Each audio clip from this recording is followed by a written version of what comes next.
Episode 14। Rebecca माही के साथ साथ ही थी। वो माही को लेकर लारिब के रूम में गई, जहां लारिब अपना पैकिंग खोलकर बैठा हुआ था। माही पहली बार लारिब के रूम में आई थी।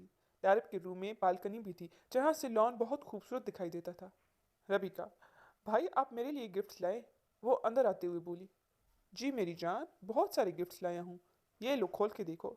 रेबिका एक्साइटमेंट में आगे बढ़ी और गिफ्ट्स खोल के देखने लगी, जबकि माही एक साइड पे खड़ी हुई थी। रेबिका, अरे माही वहां क्यों खड़ी हो, यहाँ आओ। तुम अपनी गिफ्ट्स देखो, मैं यही ठीक हूँ। लारिब, क्यों, तुम अपनी गिफ्ट्स नहीं देखोगी? मेरे गिफ्ट्स? वो हैरान होते हुए बोली। जी हाँ, तुम्हारे गिफ्ट्स, बीका के साथ तुम्हारे गिफ्ट्स। मुझे याद था मेरी गुड़िया जैसी एक उसकी गुड़िया जैसी दोस्त भी है। रेबिका, वाओ भाई, आपको माही याद थी। अभी तो आओ माही। उसने माही का हाथ पकड़ के माही को बेड पे बिठा दिया। इस टाइम वो लारिब के सामने बैठी थी। बीका गिफ्ट्स देखने में मसरूफ थी, जबकि लारिब माही को देखने में, जिस पे माही का फेस रेड हो रहा होता है। सारे गिफ्ट्स बहुत अच्छे थे। माही दिल में लारिब की चॉइस की तारीफ किए बगैर ना रह सकी। रबिका, भाई गिफ्ट्स बहुत अच्छे हैं, मुझे बहुत अच्छे लगे। माही तुम्हें कैसे लगे? मुझे भी बहुत पसंद आए। आपकी चॉइस बहुत अच्छी है। लारिब ने स्माइल की और बोला, मेरी चॉइस वाकई बहुत अच्छी है। वो माही को देखते हुए बोला। रबिका, चलो माही अपने रूम में चलते हैं। वो बैग उठाए हुए बोली और माही तो इसी इंतजार में फौरन खड़ी हो गई और बीका के पीछे जाने लगी। इससे पहले कि वो रूम से निकलती, लारिब ने माही का बाजू खींचकर दोनों बाजू उसकी कमर पर रखते हुए बोला, ये तो बता दिया गिफ्ट्स कैसे लगे, ये तो बताया नहीं गिफ्ट्स देने वाला कैसा लगा। माहिन, प्लीज़ छोड़ो मुझे। पहले मेरे सवाल का जवाब दो। आप समझ क्यों नहीं रहे? आपका और मेरा कोई जोड़ नहीं। मैं बेसहारा हूँ। मैं नहीं चाहती आपके पेरेंट्स मुझे बुरे कैरेक्टर की लड़की समझे। वैसे भी उनके मेरे ऊपर बहुत एहसान है। और हाँ, मम्मा आपकी शादी अरहम से कराना चाहती है, तो उसके बारे में सोचे। लारिब, जो माही के बेसहारा होने वाली बात पे उलझा हुआ था, वही अरम वाली बात पे शॉक्ड हुआ। किसने तुमसे कहा ये अरम के बारे में? जिसने भी कहा यही सच है, इसी बारे में सोचें। वो लारिब से बाजू छुड़ा के उससे धक्का देती अपने रूम में चली गई। वो पीछे उलझा उलझा सा रह गया। माही को यहाँ देखे उसे हैरत तो हुई थी, मगर वो किसी से पूछ ना सका और ना ही किसी ने कुछ बताया कि वो यहाँ क्यों रह रही है। वो हुसैन से पूछने का इरादा करता रिलैक्स हो गया। अभी उसे ये अरम वाला मसला भी सॉल्व करना था। माही ने आके अपना रूम लॉक कर लिया। ना जाने आज उसमें इतनी हिम्मत कहाँ से आ गई और वो सब कुछ लारिब के सामने बोल आई थी।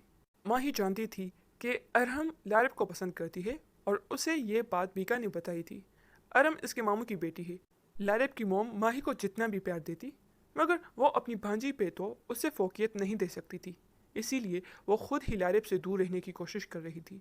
वो लारिब से ये सब कह के तो आई थी, मगर जिस दिन उसने लारिब की पहली बार पिक देखी थी, वो उसे अपना दिल दे बैठी थी। मगर अपने डर का क्या करती, जो उसे किसी पल सुकून नहीं लेने देता था।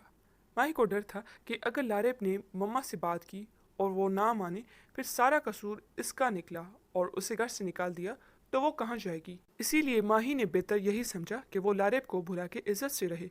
रोते रोते उसका सर भारी हो गया। माही ने 2 टेबलेट ली और डोर लो करके सो गई। पीका अपने रूम में माही का वेट कर रही थी। जब माही ना आई तो वो उसका सामान लेकर उसके कमरे की तरफ आई। पीका 2-3 दफ़ा डोर नॉक करने के बाद यह सोचते हुए चली गई कि शायद वो सो चुकी है।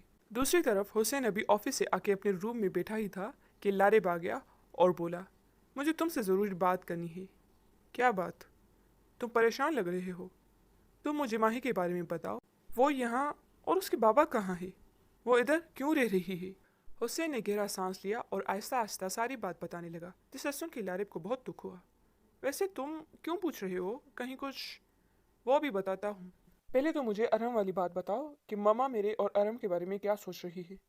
तुम्हें किसने बताया इस बारे में? मेरी स्वीट डिश ने, वो आंख मारते हुए बोला। बहुत कमीना है तू।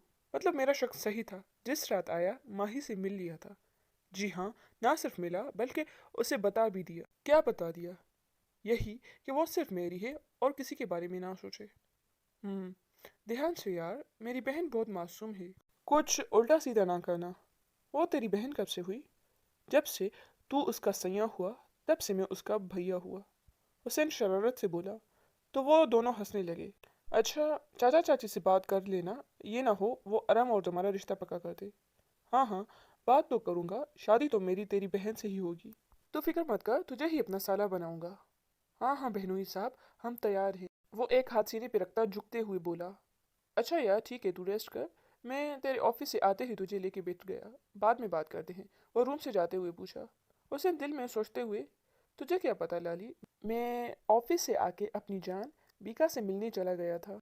सो गाइस, नेक्स्ट एपिसोड कल या परसों तक अपलोड हो जाएगी। तब तक के लिए सब्सक्राइब करें और बेल आइकन पर क्लिक करना मत भूलें। Thank you.